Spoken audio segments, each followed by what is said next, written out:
Bien-aimés frères et sœurs dans le Seigneur,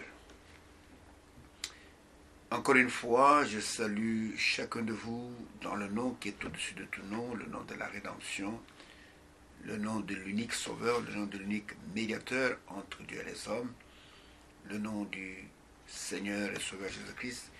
Et je souhaite de tout cœur à chacun de vous la capacité de pouvoir non seulement entendre ce que Dieu dit en ce jour, mais la capacité d'emmagasiner pour devenir vous-même un dépôt de la parole. Est-ce que la bénédiction du Tout-Puissant repose sur vous, quelle que soit votre communauté, quelle que soit votre coloration spirituelle, quel que soit le Dieu que vous adorez, qu'il soit vrai ou qu'il soit faux. Sachez simplement que Dieu nous aime et Dieu veut que nous puissions parvenir à la connaissance de la vérité, que nous puissions nous repentir, que nous puissions trouver le chemin qui mène au salut. C'est pourquoi nos émissions ne sont pas tournées vers la gloire d'une dénomination, la gloire d'une personne, mais nous voulons glorifier la seule personne qui doit être glorifiée, le Seigneur de gloire, le Seigneur Jésus-Christ, et qu'il soit vraiment, qu'il puisse naître dans vos cœurs, qu'il soit enraciné, qu'il puisse vous conduire en toutes choses.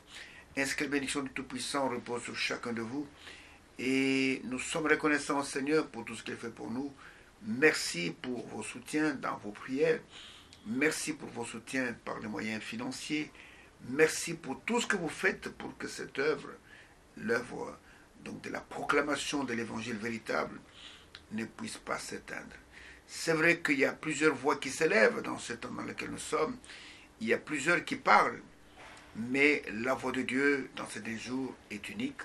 Et cette voix, c'est la voix de sa parole, c'est la voix de l'évangile.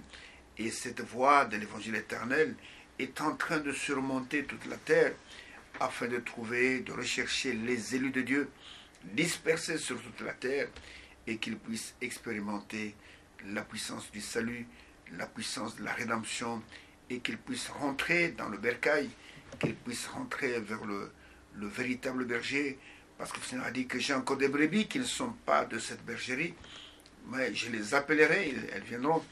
Et quand elles viendront, il y aura un seul troupeau, un seul berger. Et nous croyons que c'est le cas. Tout ce que nous voyons aujourd'hui, les divisions dans les dénominations, dans les groupements religieux, Dieu n'est pas dans ces choses-là. Notre Dieu est le Dieu de l'unité. L'unité dans la foi, l'unité dans l'esprit, l'unité dans la parole. Et nous croyons que avant que l'enlèvement ne puisse intervenir, nous allons, du moins la véritable semence de Dieu, va parvenir à cette unité où nous serons tous rassemblés dans un même corps pour participer à cet enlèvement qui est devant nous. Et nous croyons que le Seigneur veut que nous soyons comme cela, il veut que nous soyons un. Et il a dit que le monde reconnaîtra que vous êtes réellement mes disciples si vous avez de l'amour les uns pour les autres.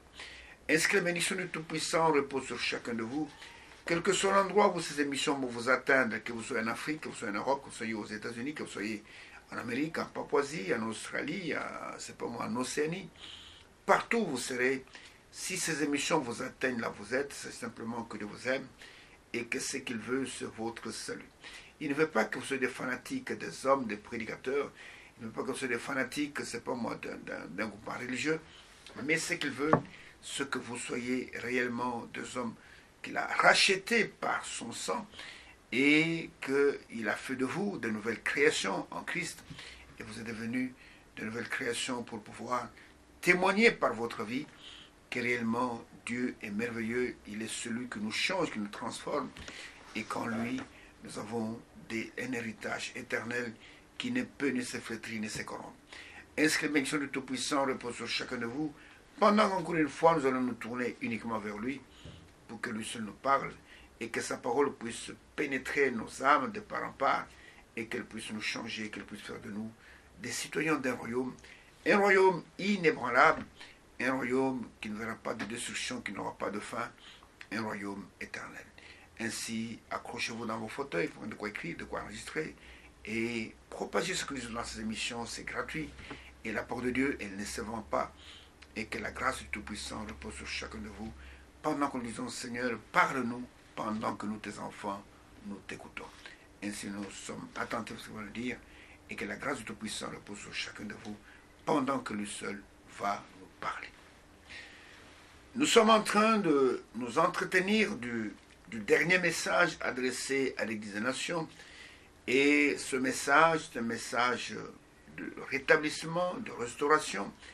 Et ce message, c'est pour nous ramener à la foi qu'avait nos pères apostoliques, que ce message n'a rien à voir avec les dénominations, le mouvement religieux.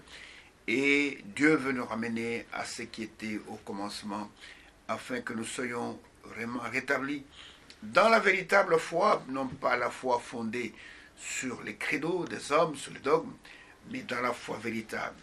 Et nous voyons que la Bible dit que la foi vient de ce qu'on entend, et ce qu'on entend de la parole de Christ, c'est-à-dire que la parole de Dieu, mais qui est ointe, la parole de Christ.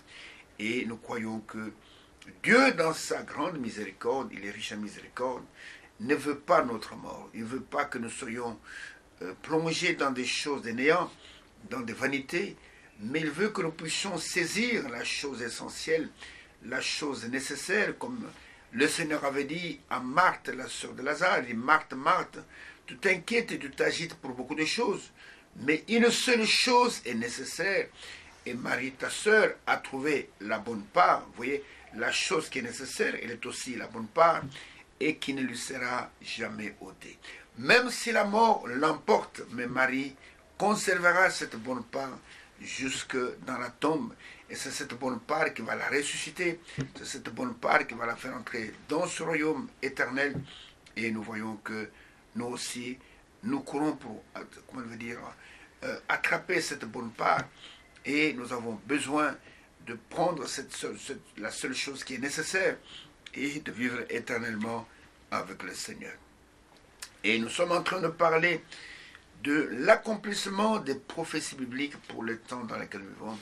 Parce que la véritable foi, elle est basée sur ce que Dieu nous dit dans le temps dans lequel nous vivons, et que cela engendre en nous la véritable foi, et la foi qui est agréable à Dieu. Et nous voyons que les prophéties sont en train de s'accomplir, mais les religieux, ceux qui sont très religieux, ne voient pas l'accomplissement de ces choses, mais eux, leurs regards sont fixés parfois sur les choses temporelles. Peut-être qu'ils voient l'argent, ils voient les bâtiments, ils voient les choses matérielles, et ils sont incapables de regarder et de voir l'héritage éternel qui nous a été promis autour de la porte de Dieu, et qui est destiné uniquement à ceux qu'il a connus d'avance.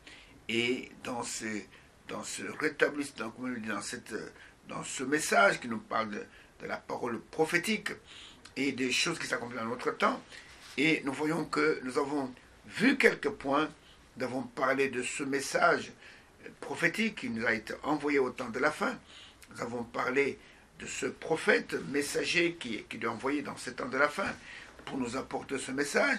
Nous avons parlé de ce ministère de docteur pour pouvoir, de l'enseignement, pour pouvoir distribuer la nourriture au temps de la fin, au temps convenable. Et nous avons parlé de la prolifération des églises au temps de la fin. Nous avons parlé de ce qui s'est passé du temps de Noé et du temps de Lot, qui va s'accomplir aussi dans les temps de la fin. Et nous sommes arrivés à ce point où nous parlons du rétablissement de l'État d'Israël et de l'avènement de nouveaux États. Et nous avons déjà beaucoup dit là-dessus. Je crois que nous allons passer à un autre point aujourd'hui, si le Dieu le permet, terminer ce point. Et nous voyons que le Seigneur a donné Israël comme étant son horloge, en disant que quand vous verrez le figuier bourgeonner, le figuier porter du fruit, alors que celui qui lit, qu'il fasse attention. Et nous lisons cela dans Matthieu chapitre 24. Matthieu chapitre 24, nous le lisons peut-être pour la dernière fois, du verset 32 au verset 35. Ce sont les propres paroles du Seigneur Jésus-Christ. Il dit: instruisez-vous par une comparaison tirée du figuier. Dès que ses branches deviennent tendres et que les feuilles poussent, vous savez que l'été est proche. L'été, c'est la saison chaude. De même, quand vous verrez toutes ces choses, sachez que le Fils de l'homme est proche à la porte. Je vous l'ai dit, en vérité, cette génération ne passera point que tout cela n'arrive. Le ciel et la terre passeront, mais mes paroles ne passeront point. La génération qui verra Israël de nouveau rétabli dans les limites de ses frontières, tel que Dieu l'avait donné à Abraham. Il dit que je te donne ce pays pour toi et pour ta postérité à perpétuité. La génération qui verra cela, et qu'elle sache que le Seigneur est à la porte et ne passera pas sans que le Fils de l'homme puisse être de retour pour prendre son épouse. Et nous voyons que ces choses sont en train de s'accomplir devant nos yeux, mais très peu de personnes ont la capacité de voir cela. Et nous avons parlé de cela, et nous avons montré que le Seigneur, dans Jérémie, chapitre 31, a dit que « Dites aux nations, nations, écoutez la parole de l'Éternel, et criez cette parole jusqu'aux îles lointaines. Celui qui a dispersé Israël, c'est le même qui va le rassembler, le ramener dans son pays. » Et nous avons lu pas mal d'écritures au travers des prophètes qui prouvent cela. Et je crois que ceux qui ont été attentifs ont retenu cela, n'avons pas le temps de revenir à cela dans cette émission. Et nous voyons que nous sommes arrivés à un point de discorde. Et ce point de discorde, c'est la ville de Jérusalem, qu'on est en train de se disputer même par les nations, qui ne sont même pas frontalières d'Israël, mais tout le monde va avoir sa part dans la ville de Jérusalem. Et nous avons montré que le Seigneur a dit que je ferai de Jérusalem une pierre pesante pour toutes les nations. Quiconque tentera de la soulever sera écrasé par elle, parce que Jérusalem, nous l'avons montré, Jérusalem est la ville choisie par Dieu. Et il y a plusieurs villes dans le monde, mais Dieu a choisi Jérusalem afin que Jérusalem soit sa ville.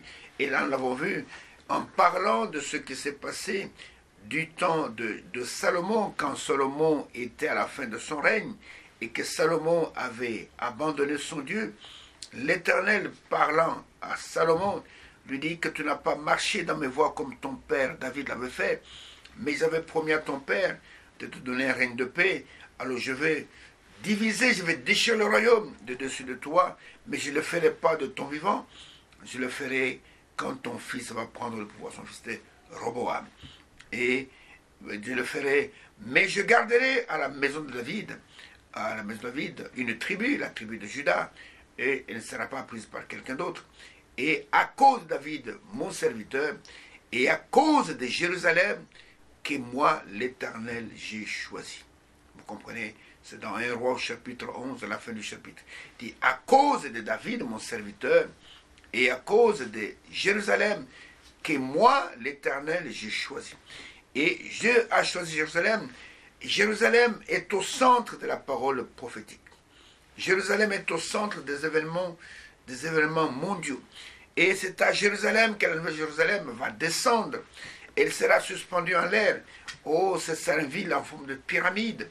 Et elle va faire 2200 km de côté, 2200 km de côté, 2200 km en hauteur. Frère, il n'y aura que les élus qui vont habiter cette ville. Et aucun impudique n'entrera dans cette ville. Aucun adultère. Aucun menteur. Aucune personne qui a pris de fausses doctrines n'entrera dans cette ville. Et il sera pour eux seuls, ceux que Dieu a connus d'avance, ceux qu'il a prédestinés à entrer dans cette ville. C'est écrit dans Apocalypse chapitre 21. Regardez ce qui est écrit à propos de cette ville. Et ce n'est pas notre sujet, mais j'en parle quand même, qui va descendre au-dessus de la Jérusalem actuelle. Et c'est là où elle va se tenir. Il est dit ceci, dans Apocalypse chapitre 21, verset 27 seulement, il dit, « Il n'entrera chez elle rien de souillé, ni personne qui se livre à l'abomination et au mensonge. Il n'entrera que ceux qui sont écrits dans le livre de vie de l'agneau. » Vous entendez? Il n'y a que ceux dont les noms sont inscrits maintenant pendant que je parle dans le livre de vie de l'agneau, c'est-à-dire c'est l'épouse qui prendra part à l'enlèvement et tous ceux de l'Ancien Testament, les saints que Dieu a connus, dont les noms sont écrits dans le livre de vie de l'agneau, et ce sont eux seuls qui seront dans cette ville. Et cette ville descendra, oh frère, c'est une grande ville, et imaginez-vous, 2200 km de côté. 2200 km parce que ce sera comme un losange à la base, c'est-à-dire que les côtés sont les mêmes, 2200 km, 2200 km, 2200 km, 2200 km, et en hauteur, 2200 km, frère. Et l'épouse sera à l'intérieur. Elle va descendre du ciel, comme il est écrit toujours dans, comment je vais dire, Dans le chapitre 21, je prends seulement un ou deux versets. Le verset 1 et le verset 2, il est écrit: puis je vis un nouveau ciel et une nouvelle terre, car le premier ciel et la première terre avaient disparu, et la mer n'était plus. Écoutez, verset 2. Et je vis descendre du ciel, d'auprès de Dieu, la ville sainte, la nouvelle Jérusalem, préparée comme une épouse qui s'est parée pour son époux. Je vis descendre, elle descend du ciel. Le Seigneur est allé nous préparer une place. Il est allé préparer cette ville. Et Jean décrit cette ville quand il a vu. Il dit que ces rues sont pavées d'or. Ces fondements, ce sont des fondements en pierre précieuse, en diamant, en chrysolite, c'est pas moi, en émeraude, ce sont des pierres précieuses. Et la ville, elle est parée d'or. Et dans cette ville, c'est le Seigneur lui-même qui est la lumière. On n'a pas besoin de la lumière du soleil. Lui-même éclaire la ville. Oh, ça sera extraordinaire. Et cette ville, elle ne va pas descendre au-dessus de Paris. Elle ne va pas descendre au-dessus de Kinshasa. Elle ne va pas descendre au-dessus de Washington. Elle ne va pas descendre au-dessus de Tokyo. Au-dessus, c'est pas n'importe quelle ville. C'est pas de Cape Town, de Johannesburg. Ou c'est pas moi, au-dessus de Lusaka. Cette ville va descendre au-dessus de la Jérusalem actuelle. Il sera suspendu là au-dessus. Et ça, c'est la Bible dit, ça c'est le tabernacle de Dieu avec les hommes. Il va habiter là-bas. Et ceux qui seront sur la terre en ce moment-là, pendant le millénium, apporteront leurs offrandes, leurs hommages à cette ville. Le roi sera dans cette cité avec l'épouse. Donc Jérusalem se trouve au centre. Et Jérusalem est au centre de beaucoup de convoitises. Mais Jérusalem, c'est la ville de Dieu. Jérusalem n'appartient à aucune nation. Jérusalem n'appartient pas à l'ONU. Jérusalem n'appartient pas à toutes les grandes puissances de la terre. Jérusalem, c'est la ville choisie par Dieu. Et le monde veut que cette Jérusalem soit disloquée.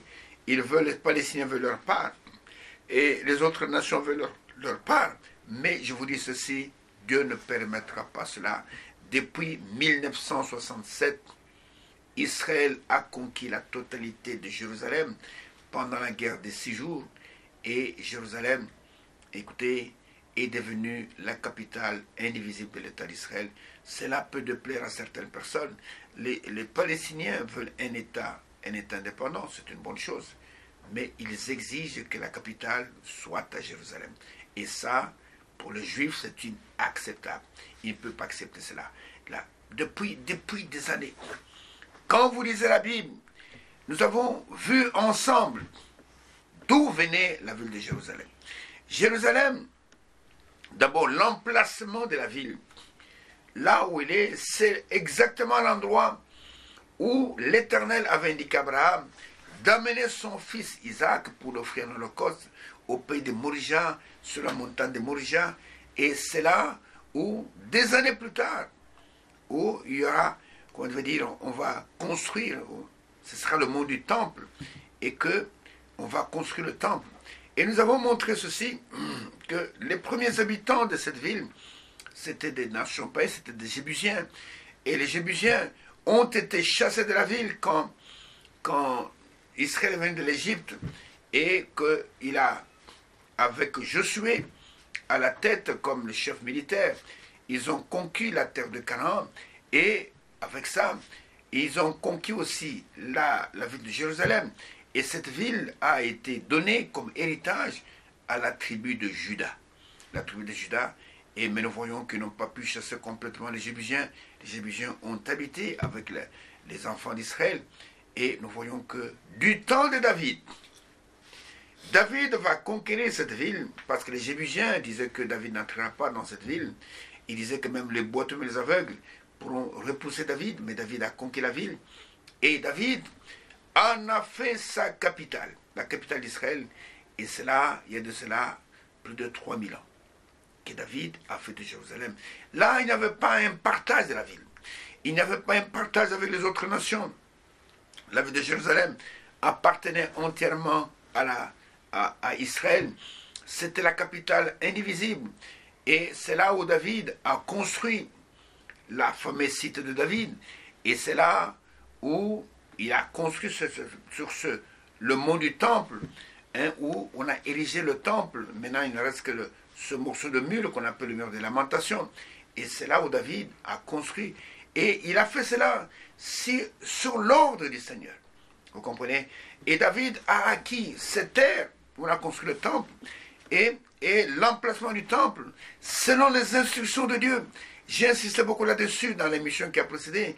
C'est sur base, sur recommandation du Dieu Tout-Puissant que Dieu a demandé à ce que David achète cette terre-là, achète cet emplacement-là. Et nous avons vu qu'il a pesé pour l'air. L'air, il a pesé 50 cycles d'argent, hein, ce qui représente à peu près un demi-kilo. Et il a payé, il a pesé. Donc, pour l'emplacement du temple, il a pesé 600 cycles d'or, ce qui représente à peu près 6 kg 840 grammes d'or. Et nous voyons qu'il a payé ça pour que cet endroit appartienne à l'Éternel lui seul. Aujourd'hui, c'est une confusion totale parce que l'islam a construit là-dessus une mosquée et l'islam déclare que cet endroit-là, c'est le 3e lieu d'islam et c'est leur droit de déclarer cela.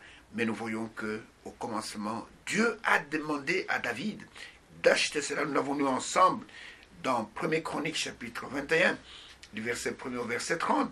Et là où il a acheté l'emplacement entre les mains d'Ornan, qui est aussi appelé à Arvna, dans 2 Samuel au chapitre 24, il a pesé, c'est comment je veux dire, il a pesé 600 cycles d'argent, plutôt d'or, pour acheter cet emplacement.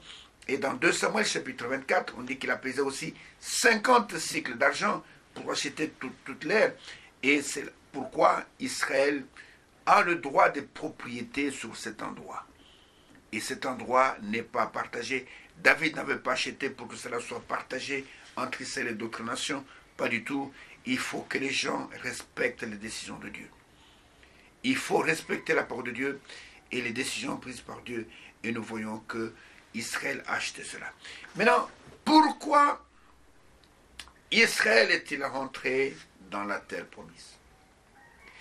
Israël est rentré en tant que peuple après la persécution dans toutes les nations du monde. Ils ont été persécutés, ils ont été tués. Et rien que Adolf Hitler, avec son armée, avec ses conseillers, a massacré plus de 6 millions de juifs, s'il vous plaît. Plus de 6 millions de juifs dans des chambres à gaz. D'autres ont été fusillés, d'autres ont été massacrés avec des expériences scientifiques de Dr Mengele qui massacrait des enfants en faisant des expériences sur eux comme des cobayes. Et il leur injectait parfois des produits toxiques, des poisons, et ils mouraient comme des mouches. Tous ceux qui étaient des malades mentaux étaient éliminés automatiquement, ils étaient tués. Et Hitler ne supportait pas de voir ça. Et malgré ça, Dieu a pris soin de son peuple. Et il y a eu des hommes qui se sont levés pour écouter. Nous avons une nation comme Joseph Herzl, pour que nous devons rentrer chez nous. Et nous avons une nation, et c'est Dieu qui a provoqué cela. Parce que quand Israël était en Égypte, Israël était bien, jusqu'à ce qu'il y a eu sur le trône de l'Égypte un pharaon qui n'avait pas connu Joseph. Et quand ce pharaon est venu sur le trône, qu'est-ce qu'il a fait? Il a commencé à persécuter le peuple juif et jusqu'à même à massacrer leurs enfants, à massacrer tous les enfants mâles, afin que, parce qu'il avait entendu parler qu'il y aura un libérateur qui allait venir. Et nous voyons et quand Israël a vu tous ces massacres, le peuple juif, la conscience juive est revenue. Ils ont dit, nous avons une terre que Dieu nous a donnée. Nous avons une terre qu'il a donnée à Abraham, nous devons rentrer chez nous. Et c'est ça qui a déclenché ce retour massif dans la terre, qu'on appelle la terre sainte, la terre d'Israël, et ils sont rentrés chez eux. Et ils sont rentrés pourquoi? Parce que quand Dieu va terminer avec nous, les gens des nations, Israël a été aveuglé pour un temps. Israël a été aveuglé pour que le salut puisse nous parvenir, nous les gens des nations. Israël n'a pas été, aveuglé, comment je veux dire, pour l'éternité. Mais Dieu va encore se retourner pour pouvoir, comment je veux dire, sauver Israël. Et il y a des élus qui sont là-bas, mais Dieu les a aveuglés pour que nous, les gens des nations, que nous puissions entrer et, comment je veux dire, et entrer dans ce royaume qui n'était pas le nôtre. Vous comprenez? Si vous prenez tout le chapitre 11 des Romains, je suis en train de voir quels sont les versets que je peux vous donner. Et c'est-à-dire que je commence même pas par le verset premier. Je vais lire quelques versets pour vous montrer que Dieu n'a pas totalement rejeté son peuple, mais Dieu, il est le Dieu d'Israël, il est jusqu'aujourd'hui. Et à partir du verset premier, il est écrit ceci. Je dis donc, c'est Paul qui parle, Dieu a-t-il rejeté son peuple? Loin de là. Car moi aussi je suis israélite de la postérité d'Abraham, de la tribu de Benjamin. Dieu n'a point rejeté son peuple qu'il a connu d'avance. Ne savez-vous pas ce que l'Écriture rapporte d'Élie, comment il adresse à Dieu cette plainte contre Israël? Seigneur, ils ont tué tes prophètes et ils ont renversé tes autels. Moi seul je suis resté, il chercha à m'ôter la vie. Mais quelle réponse Dieu donna-t-il? Je me suis réservé 7000 hommes qui n'ont point fléchi les genoux devant Baal. De même aussi, dans le temps présent, comme je vous parle ici, il y a un reste selon l'élection de la grâce. Au côté, il y a un reste. Dieu n'a pas totalement rejeté son peuple, vous comprenez? Et, écoutez, donc Dieu, il les a aveuglés afin que nous, les païens, nous puissions entrer. Et il est écrit ceci, si je vais à la fin de ce chapitre, et au partir du verset 25, il est dit, car je veux, frères, que vous ignorez, je ne veux pas, frères, que vous ignorez ce mystère, afin que vous ne vous regardiez point comme sages. Une partie d'Israël est tombée dans l'endurcissement, jusqu'à ce que la totalité des païens soit entrée. Ils ont été aveuglés pour que toi et moi nous puissions entrer. Ils ont rejeté le Messie pour que le salut puisse se tourner vers nous, les gens des nations. Et il est écrit au verset 26. Et ainsi tout Israël sera sauvé, selon qu'il est écrit. Le libérateur viendra de Sion, et il les détournera de Jacob les impiétés, et ce sera mon alliance avec eux, lorsque j'ôterai leurs péchés. En ce qui concerne l'évangile, ils sont ennemis à cause de vous. Mais en ce qui concerne l'élection, ils sont aimés à cause de leur Père. Vous comprenez? Et c'est la raison pour laquelle, quand Dieu va terminer avec nous, Dieu va te tourner vers Israël. Et Dieu va leur envoyer 2 prophètes puissants, selon Apocalypse chapitre 11. Et ces prophètes sont appelés les 2 oliviers. Et l'un aura l'esprit qui était dans le prophète Élie Tishbite, et l'autre aura l'esprit qui était dans Moïse. Et ils feront exactement le même signe parce qu'Israël ne croit qu'au prophète. Et nous voyons que ce sera un temps terrible. C'est pour cela que je voudrais encore revenir là-dessus. Et j'en avais parlé dans l'émission qui s'est passée. Comment Israël va pleurer. Et quand ils vont découvrir que cet homme qu'ils ont rejeté il y a 2000 ans n'était autre que le Messie qu'ils attendaient. Et nous avons lu la fois passée, si vous avez une bonne mémoire, si vous êtes un téléspectateur très suivi de nos émissions, et nous avons parlé de ce qui est écrit dans Zacharie chapitre 12, où il est écrit, verset 10, « Alors je répondrai sur la maison de David et sur les habitants de Jérusalem un esprit de grâce et de supplication. Ils tourneront les regards vers moi, celui qu'ils ont percé. Nous avons vu tout cela. Ils pleureront sur lui comme on pleure sur un fils unique. Ils pleureront amèrement sur lui comme on pleure sur un premier-né. » Vous comprenez? Ici, le premier-né dans la nouvelle création. En ce jour-là, le deuil sera grand à Jérusalem, comme le deuil d'Adadrimon dans la vallée de Megiddo. Le pays sera dans le deuil, chaque famille séparément, la famille de la maison de David séparément, et les femmes à part, la famille de la maison de Nathan séparément, les femmes à part, la famille de la maison de Lévi séparément, et les femmes à part, la famille de Chimée séparément, et les femmes à part, toutes les autres familles, chaque famille séparément, et les femmes à part. Ils vont pleurer comme on pleure sur un fils unique. Ils vont dire ce n'est pas possible. Il va leur dire ne pleurez pas. Et cela est arrivé afin que vos frères des nations, qu'ils puissent aussi avoir part à cet héritage. Vous savez, Israël s'est considéré comme étant le seul héritier des promesses de Dieu. À tel point que quand l'évangile a commencé à se propager, il a fallu que Dieu puisse donner des visions, une vision à Pierre pour lui dire, écoutez, il faut aller évangéliser les païens. Parce que Pierre considérait que les païens étaient des impurs.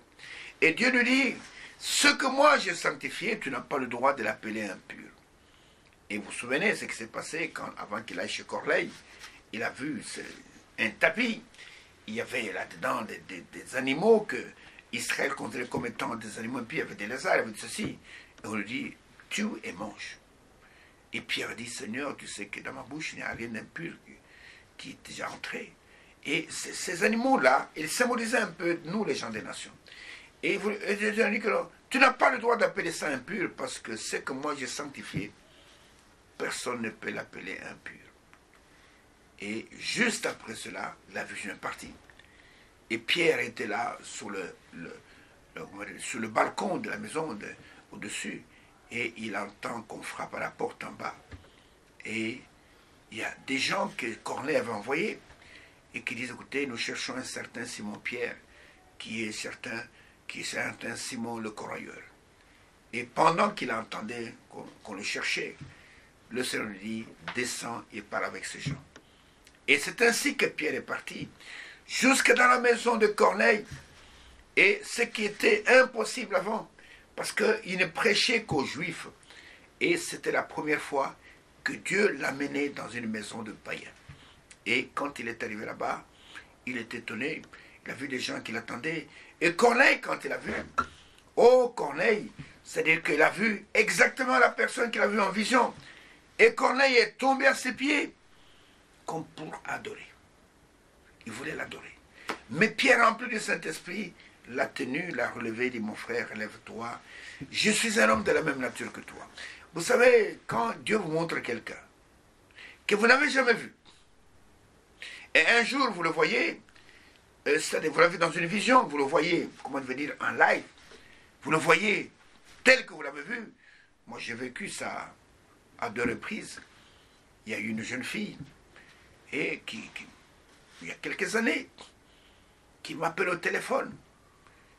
Et quand j'ai répondu au téléphone, directement elle me pose la question, tu es qui?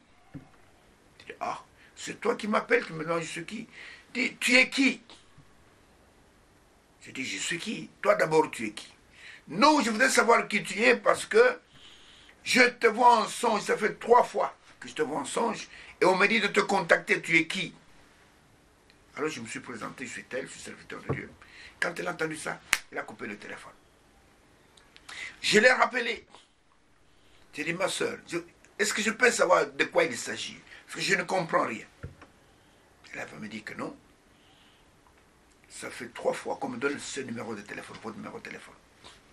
On me demande de vous appeler. Alors j'ai dit, est-ce que je peux vous rencontrer, ma soeur? Elle avait peur. Parce elle pensait que j'étais un démon, ou peut-être c'est pas moi, un esprit maléfique. Je lui ai dit, même si vous n'avez pas le transport, je suis prêt à payer le transport. Mais je voudrais vous rencontrer. Et Dieu merci, elle a obéi, et elle est venue. Je lui donne l'adresse de ma maison. Et avant d'arriver à la maison, elle arrive au coin. Elle dit, est-ce qu'il y a un pasteur ici dans cette rue? Est-ce qu'il s'appelle comme ça? Je dis, oui, il a au numéro 17 là-bas, il habite là-bas. Vous pouvez aller. Et quand elle est venue, et quand on s'est rencontrés, il était là, bouche bée. Et puis c'est pas possible, c'est pas possible. Non seulement c'est comme je vous ai vu en songe, mais vous êtes encore habillé de la manière dont vous avez vu en songe. Parce que nous avons un Dieu qui est tellement puissant. Un Dieu, et quand il est à l'œuvre, Dieu n'échoue jamais. Et Dieu a que cette jeune fille, nous avons parlé même pas de son problème. Bon, le reste, ce n'est pas ça, ça ne fait pas partie de cette émission. Je voulais seulement vous montrer ceci, que quand Dieu vous montre quelqu'un, et des années plus tard, il y a encore une femme aussi qui est venue me voir, et quand elle m'a vu, elle était dans l'étonnement, parce qu'elle dit qu'en tout cas, ce n'est pas possible, c'est elle que je vous avais vu. Et nous voyons que c'est ainsi que l'évangile a été apporté aux païens, et qu'il y a eu les premiers convertis des païens, c'était dans la maison de Corneille, et Dieu, pour confondre Pierre, il a baptisé ces païens du Saint-Esprit avant qu'ils soient baptisés du baptême d'eau. Parce que le baptême du Saint-Esprit ne précède pas nécessairement le baptême d'eau, mais il précède la prédication de l'évangile.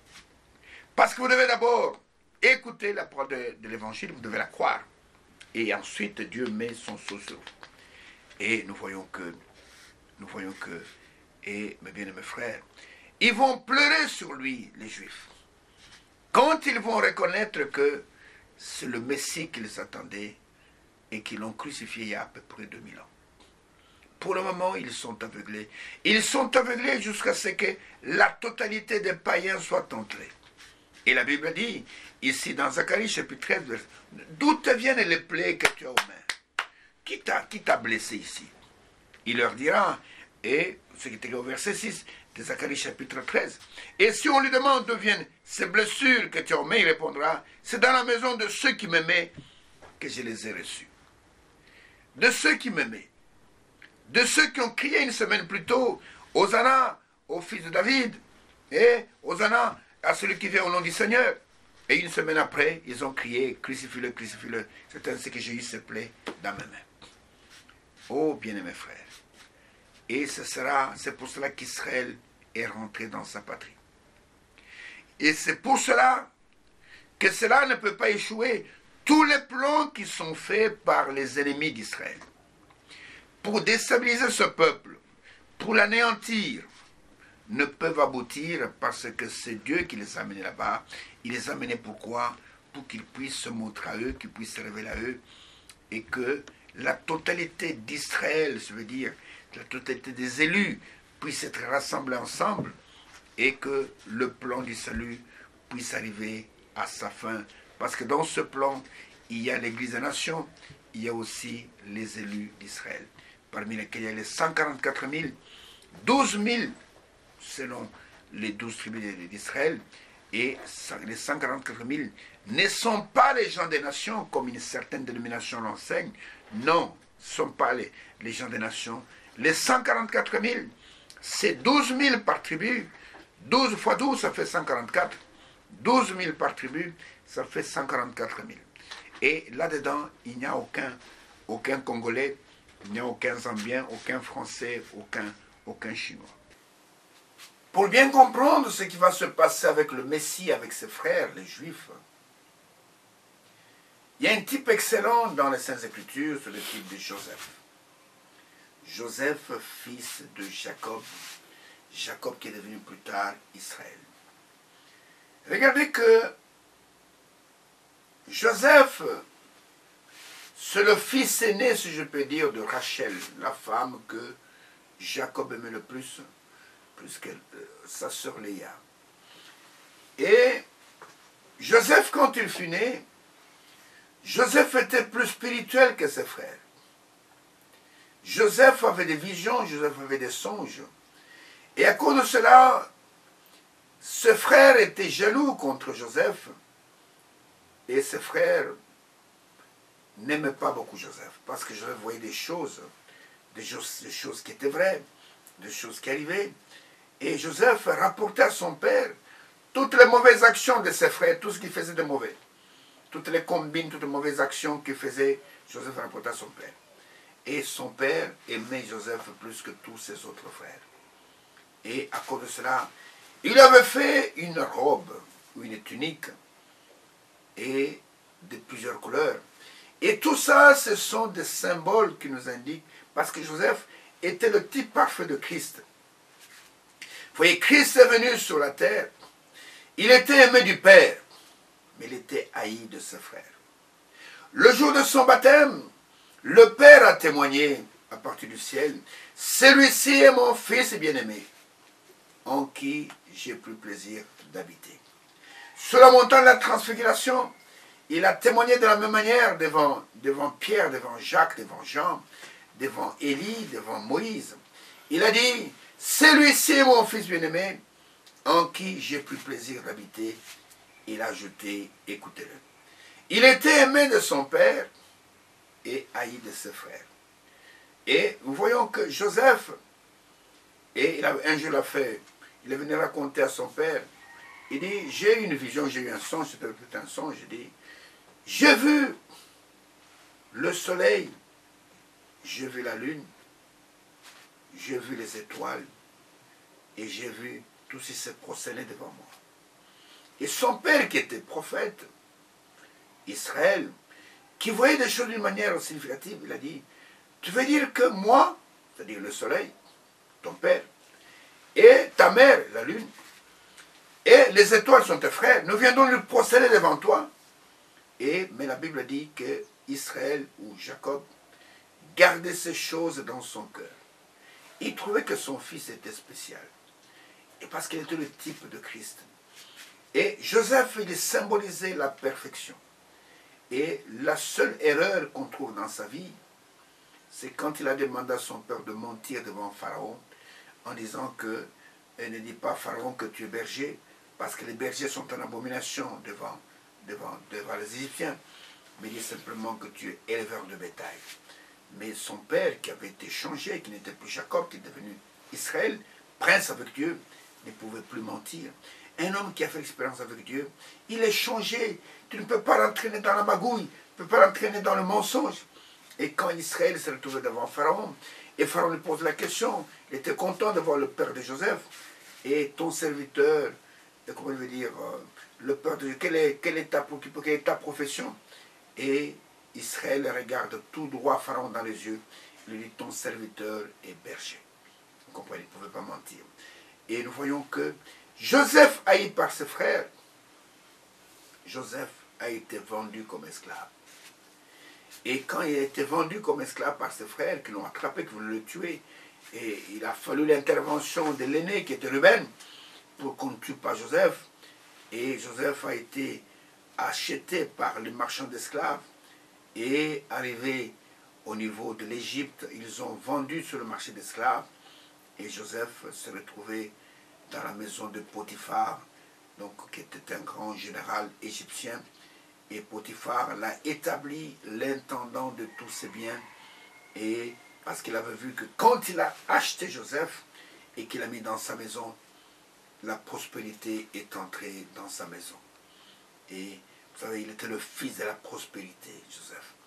Et la femme de Potiphar est tombée amoureuse de ce garçon parce qu'il était beau de figure, il avait un beau visage, il était un beau garçon. Et la femme de Potiphar a voulu entraîner Joseph dans la vie impure. Mais Joseph s'est gardé pur, il a dit, je ne peux pas faire ça. Il a dit à cette femme, ton mari m'a établi sur tous ses biens, sauf sur toi, parce que tu es sa femme. Il connaissait l'amour de Dieu. Il n'a pas voulu se souiller. Et tout véritable serviteur de Dieu, qu'il soit pasteur, qu'il soit n'importe qui évangéliste, ne peut pas se souiller. Tous ces gens qui sont vautrés dans des adultères, tous ces gens qui couchent avec des femmes dans leurs églises, et soi-disant au nom de leur pastorat, tous ces gens-là, Dieu ne les connaît même pas. Ce sont des mercenaires, ce sont des loups cruels dans la bergerie qui sont en train de dévorer les brebis. Les brebis qu'on vous donne, c'est pour les amener sur le chemin de la sainteté, le chemin de la pureté, et pas pour vous suivre avec elles. Et nous voyons que Joseph s'est retrouvé en prison avec 2 prisonniers dans sa cellule. Et ces 2 prisonniers étaient de la maison de Pharaon. L'un servait à manger et l'un servait la boisson. Et tous les 2 ont eu de songes. Et quand ils ont eu de songes, et Joseph a interprété leurs songes. Et il a dit à l'un que toi, tu vas sortir de prison, tu seras gracié. Quant à toi, comme tu as vu là, qu'il y avait des oiseaux qui picotaient sur ta tête, comme c'est la tête, tu seras décapité, tu vas mourir. Et les choses sont arrivées ainsi. Mais il a dit à celui qui avait, comment je veux dire,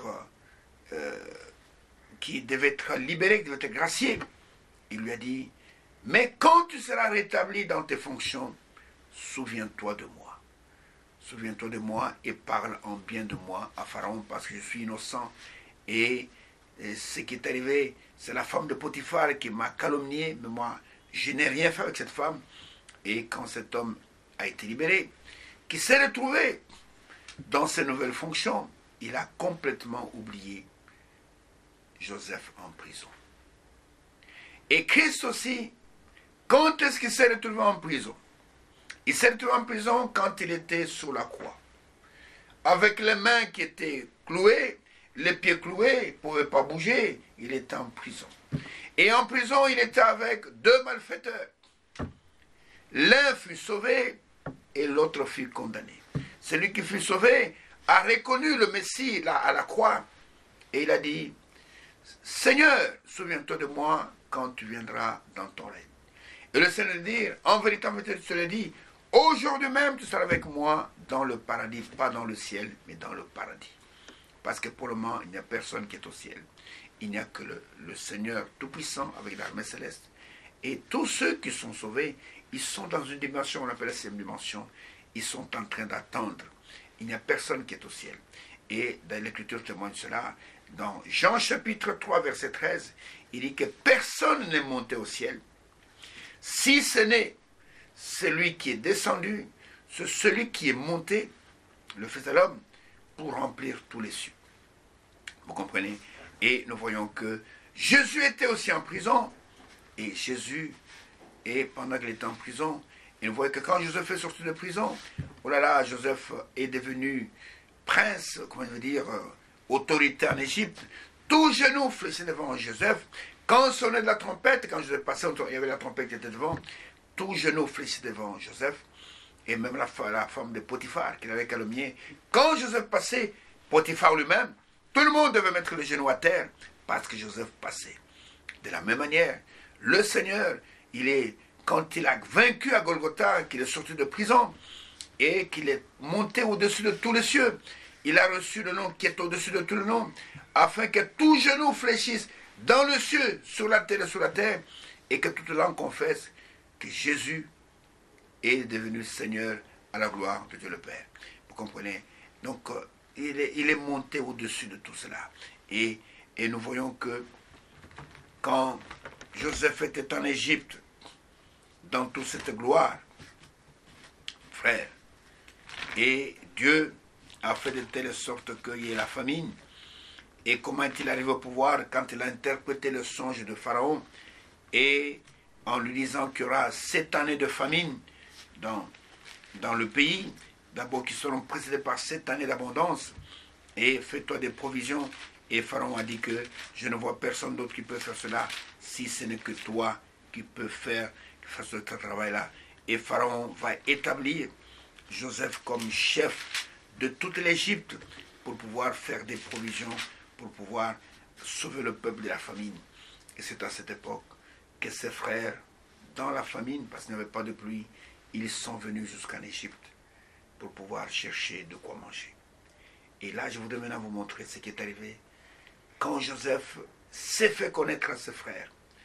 C'est pour cela qu'Israël est allé dans la terre promise pour attendre que le Messie vienne.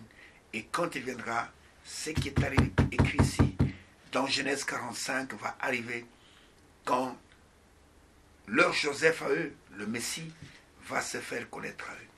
Alors, allons dans Genèse chapitre 45, lisons les 15 premiers versets. Et parce que Joseph, quand ses frères sont venus pour chercher la nourriture, Joseph les a reconnus. Mais eux ne l'ont pas reconnu. Ils ne pouvaient pas s'imaginer que ce garçon qu'ils avaient vendu comme esclave aux Amalécites pouvait se retrouver un jour à la tête de l'Égypte. De la même manière, les Juifs ne peuvent pas s'imaginer que celui qu'ils ont crucifié là, sous le bois du calvaire, est le patron de tout l'univers. Et le Messie qu'ils attendaient. Ils seront surpris. Et quand ils sont venus, Joseph les a reconnus. Et il s'est arrangé pour que puisse les recevoir au palais, mais ne savait pas qui était cet homme. Il ne comprenait pas comment un Égyptien pouvait les recevoir dans le palais. Et pendant qu'il mangeait, il posait la question. Il utilisait un interprète. Pourtant, il parlait hébreu. Votre père va-t-il bien? Est-ce que vous êtes tous là? Parce qu'il voyait qu'il y avait un qui manquait, c'était Benjamin. Non, nous ne sommes pas tous là. Il y a un de nous qui est resté parce que il y a son frère qui a été tué il y a quelques années. Et alors, notre papa ne veut pas se séparer de son jeune frère. C'est pour ça qu'il est resté là-bas. Et il s'est arrangé pour qu'ils puissent venir tous ensemble. Et quand ils sont venus ensemble, Joseph s'est arrangé pour d'abord les recevoir encore avec leur jeune frère qui était Benjamin. Et qu'est-ce qu'il a fait? Il a pris ses couverts à lui en tant que patron parce qu'il ne mangeait pas avec eux. Et ils étaient là en train de manger, mais lui se mettait à côté parce qu'il était patron. Les Égyptiens ne mangeaient pas avec les étrangers. Et il a pris ses couverts qui étaient en or. Il a fait mettre dans le sac du petit et qui avait du blé. Et il les a laissés partir. Et après, il a envoyé des militaires et a dit, vous avez volé mes couverts. Et on les a ramenés. En tout cas, nous ne pouvons pas faire ça. Des serviteurs, des serviteurs. Avant, ils n'avaient pas cru à ce son qui disait que les étoiles, et la lune et le ciel se protenaient devant Joseph. Et il dit, tes serviteurs ont une bonne éducation, ne peut pas faire ça. Il dit, on va fouiller vos sacs. Celui dans le sac dans lequel on va trouver mes couverts restera ici comme mon esclave, comme mon prisonnier. Et quand on l'a fouillé, on trouve le couvert dans le sac de Benjamin. Il dit, celui-ci, Benjamin était son propre petit frère, même père, même mère. Les autres étaient de mères différentes. Mais Benjamin était le cadet de Rachel. Benjamin est venu au monde. Pendant que sa mère le met au monde, sa mère est morte pendant les douleurs de l'accouchement. Et il a eu le temps de donner son nom Ben-Oni, et qui est devenu après Benjamin. Et quand ils ont entendu ça, ils ont commencé à pleurer. Ils disent que si nous rentrons sans ces garçons, alors nous allons tuer notre père. Et Reuben s'est offert. Je vais bien rester moi comme esclave, mais que cet enfant puisse rentrer. Et quand ils ont commencé à pleurer, Joseph ne pouvait plus se retenir. Maintenant, Genèse chapitre 45. Disons cela avant de terminer pour aujourd'hui. Joseph ne pouvait plus se contenir devant tous ceux qui l'entouraient. Il s'écria en tant que seigneur d'Égypte. Fais sortir tout le monde. Il ne resta personne avec Joseph quand il se fait connaître à ses frères. De même, quand Christ va se faire connaître à ses frères, les Juifs, l'épouse sera dans la gloire. Joseph, écoutez, quand rejeté par ses frères, il a épousé une femme païenne, c'est-à-dire une nation qui s'appelle Asnath, la fille d'un prêtre égyptien. C'est elle qu'il a épousée. Vous comprenez? Et de cette femme, il a eu 2 enfants qui étaient, Ephraïm et Manassé. Il a eu 2 enfants. Et de la même manière, quand Christ fut rejeté par ses frères, il a choisi une épouse parmi les nations. Et c'est exactement le type de Joseph ici. Écoutez maintenant, il éleva la voix en pleurant. Les Égyptiens l'entendirent. Et la maison des pharaons l'entendit. Asnath et les enfants étaient dans le palais. Joseph dit à ses frères, je suis Joseph, mon père vit-il encore?